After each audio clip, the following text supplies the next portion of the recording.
Halo teman-teman, gua Ibnu dan ini kampanye Stop Merokok.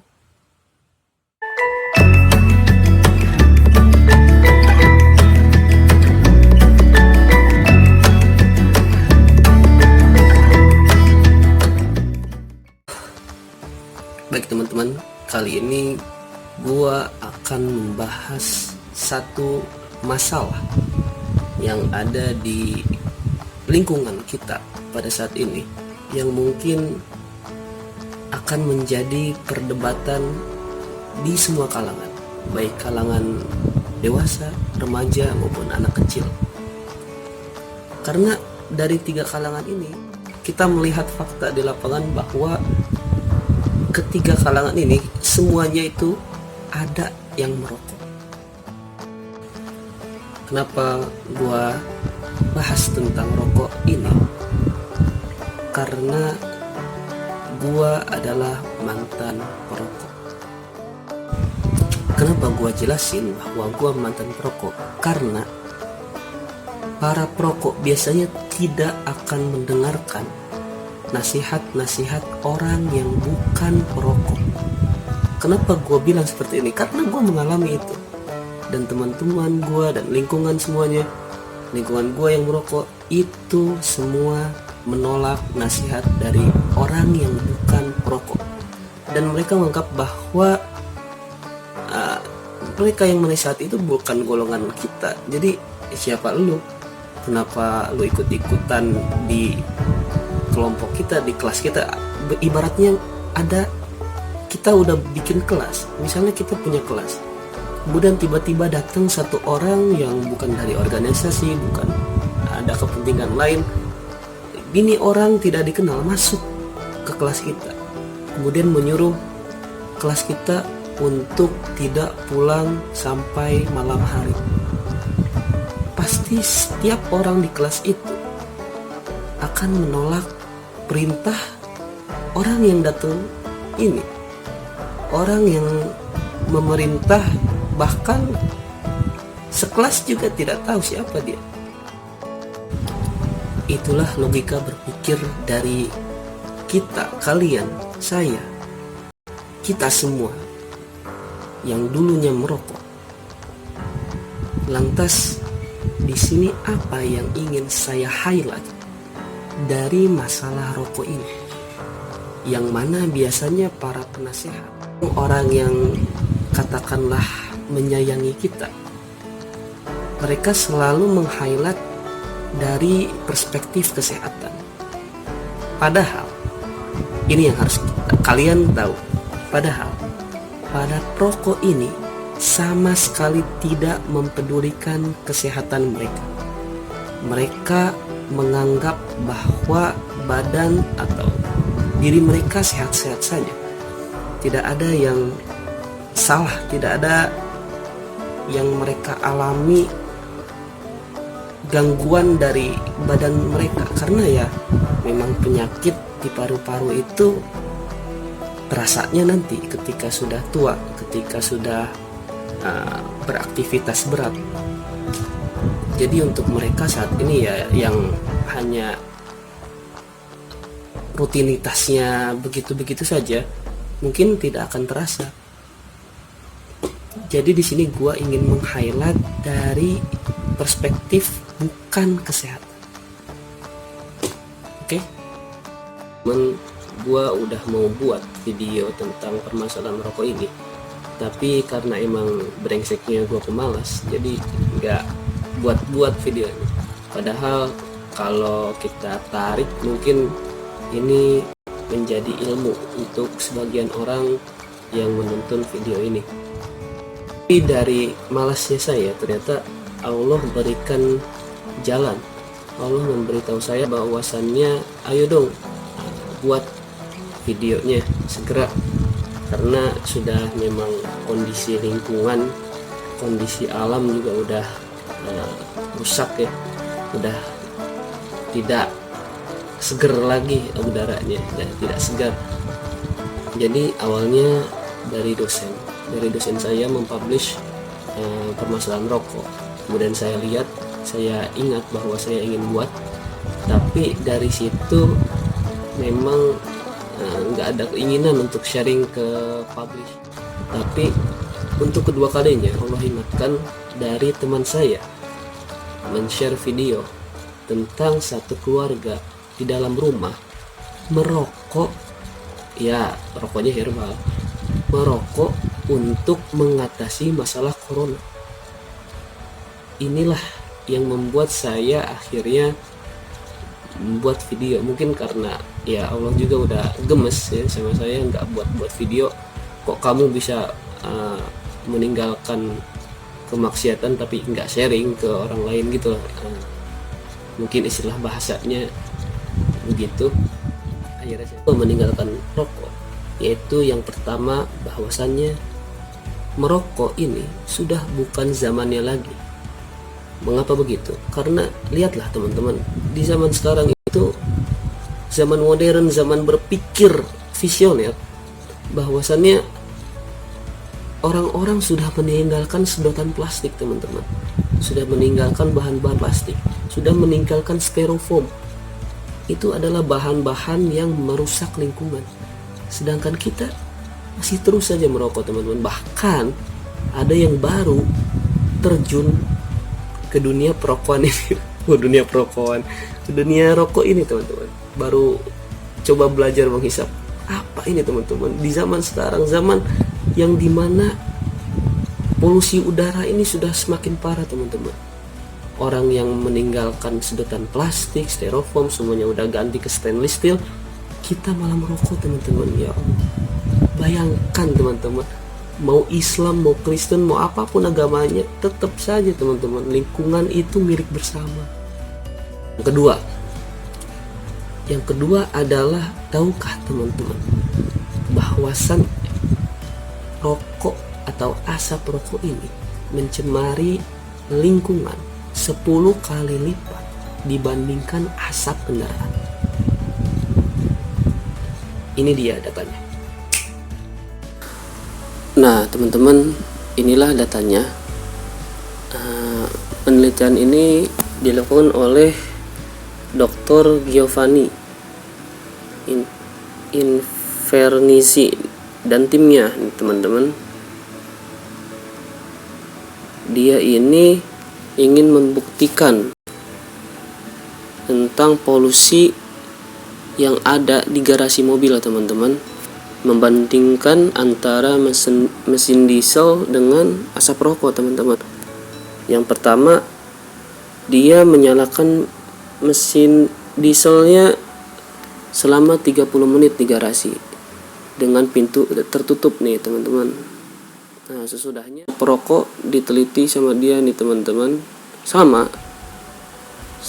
30 menit, teman-teman. Hasilnya apa?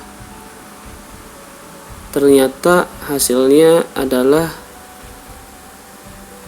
polusinya meningkat, teman-teman, 10 kali, hampir 10 kali lebih besar. Ini teman-teman, yang sangat saya khawatirkan dari asap rokok ini adalah mudorot, teman-teman. Mudorot untuk semua manusia, semua makhluk, bahkan binatang, tumbuh-tumbuhan, semuanya merasa tersiksa oleh apa yang kita lakukan, teman-teman. 3, kita lanjut, yaitu bahwa teman-teman, untung rokok yang biasa kita buang setelah kita menikmati si rokok itu, si tembakau itu, ternyata ini adalah sampah, teman-teman, dan polusi terbesar dari sampah plastik itu ada datanya juga, teman-teman. Ini akan gue tampilkan. Nah, jadi ini teman-teman datanya, bahwasannya The Ocean Konservasi ini dia merupakan kelompok advokasi lingkungan, teman-teman. Dia mensponsori pembersihan pantai sejak 1968, teman-teman. Bayangkan, sejak 1986. Selama 32 tahun sudah dia. Tuh. Dan ternyata dia mengatakan bahwa satu-satunya barang yang paling banyak dikumpulkan di pantai di seluruh dunia dengan total lebih dari 60 juta yang dikumpulkan selama ini adalah puntung rokok, teman-teman. Nih, puntung rokok. Bayangkan. Coba tanyakan kepada naluri kalian bahwa kalian adalah penyumbang terbesar sebanyak 60 juta, teman-teman. Bayangkan. Dasar rusak lingkungan. Galin rokok, teman-teman, bukan karena masalah kesehatan tapi karena masalah polusi lingkungan. Ketika itu dampaknya untuk gua sendiri, maka gua nggak peduli karena mereka tidak merasakan efek sampingnya, mereka tidak kesusahan akan kita yang sakit nantinya. Tapi gua berpikir kalau misalnya rokok ini bersangkutan sama orang lain, menyebabkan mudarat bagi orang lain, ya mau nggak mau gue harus ninggalin rokok, karena ya nanti gue dipertanyakan lah di akhirat sebagai pemeluk agama Islam. Ya, gue sadar bahwa segala apa yang kita lakukan akan dipertanggungjawabkan, teman-teman. Bahkan ada banyak kasus yang orang yang meninggal karena dia adalah perokok pasif, teman-teman. Itulah yang membuat gua miris. Gua perokok, gua sakit, orang lain juga mudorot karena lingkungannya tercemar sama gua. Itu, teman-teman. Kemudian ada pertanyaan yang menarik dan fenomena yang terjadi di tahun baru ini 2020, bahwa bea dan cukai rokok naik, ya teman-teman ya. Nah, inilah yang menjadi biasanya alasan bagi gua dulu atau teman-teman gua semuanya yang dulunya merokok, menjadi alasan, loh nggak apa-apa dong, kan gua bayar bea dan cukai, sekarang naik bea dan cukainya, kenapa lu protes? Nah, alasannya, teman-teman, gua mau tanya balik, lu tahu nggak transparansi penyaluran distribusi dana dari bea cukai rokok itu terhadap lingkungan? Coba dong lu share di mana aja, kemudian skalanya gimana, itu berimbang nggak sama penurunan tingkat kualitas udara di Indonesia, teman-teman? Coba lu kasih dong ke teman-teman yang dulu atau memang bukan perokok, lu kasih datanya nih gue nyumbang ini nih, taman kota misalnya, taman kota sekian, ini sebanding loh sama penurunan tingkat udara segar, ini sama tingkat polusinya sebanding loh sama pembangunan taman kota, penanaman pohon. Ya itu lu kasih datanya. Kalau udah lu kayak gitu, dan itu pembangunan taman kota dan penanaman tumbuhan-tumbuhan itu menyerap semua polusi dari rokok, itu nggak apa-apa dah, lu lanjutin rokoknya sampai lu ngerasa nanti paru-paru lu udah kerasa nggak enak.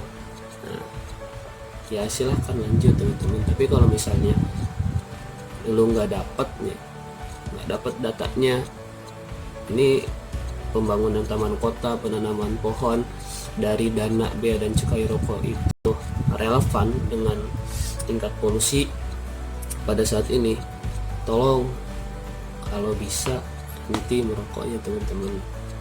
Itu alasan gue berhenti merokok, ya gue mikirin juga lingkungan gue, mikirin juga orang lain, yaitu ya tadi dari mulai sudah nggak zaman teman-teman, bahwa sedotan stainless steel sudah digunakan, plastik sudah ditinggalkan, sementara kita masih merokok teman-teman. Terus yang kedua dari asapnya, itu kan hampir 10 kali menyebabkan polusi dibandingkan asap kendaraan teman-teman. Kemudian yang ketiga juga dari puntungnya, itu juga polusi juga teman-teman, itu mudorot bagi lingkungan, bagi alam, katanya pencinta alam tapi merusak lingkungan gitu kan. Kemudian juga yang terakhir itu, apa kalian tahu yang merokok transparansi dari dana bea cukai itu untuk penanganan asap rokok ini, penanganan polusi udara? Kalian tahu nggak? Kalau misalnya nggak tahu ya nanti aja. Kemudian nanti kalau misalnya ada alasan teman-teman nih, mohon maaf nih, kalau misalnya ada kayak ustadz, kiai yang masih merokok, tolonglah teman-teman bedakan kalau misalnya kayak misalnya, mohon maaf nih, Cak Nun kan, kalau orang-orang begitu mah teman-teman udah beda tingkatannya, udah misalnya udah ada ilmunya lah teman-teman. Kalau misalnya orang yang memang terlahir sebagai orang yang logis ya, memang mereka tidak akan terima alasan-alasan itu teman-teman. Tapi ya gue memaklumkan lah, ada sebagian orang-orang yang tingkatannya beda. Tapi untuk kita yang orang biasa aja nih teman-teman, udahlah cukuplah merokoknya teman-teman, nggak tahu ilmunya, nggak tahu apa-apanya, udah stop teman-teman. Ya itulah kebiasaan. Itu hal-hal baik itu memang begitu teman-teman. Yang pertama itu memang harus dipaksakan dulu. Sudah dipaksakan, nanti sesuatu yang baik itu akan terbiasa teman-teman. Sudah akan terbiasa, naik lagi teman-teman tingkatannya menjadi kebutuhan. Tuh memang pertama awal-awal harus dipaksakan dulu, kemudian nanti terbiasa, dan akhirnya kita menganggap itu bahwa sebuah kewajiban bagi kita teman-teman. Udah segitu saja sharing dari gua teman-teman. Udah tinggalin rokok, udah bukan zamannya teman-teman. Tetap sehat, tetap jaga lingkungan, peduli orang lain, peduli lingkungan, peduli alam teman-teman. Terima kasih. Assalamualaikum warahmatullahi wabarakatuh. Assalamualaikum.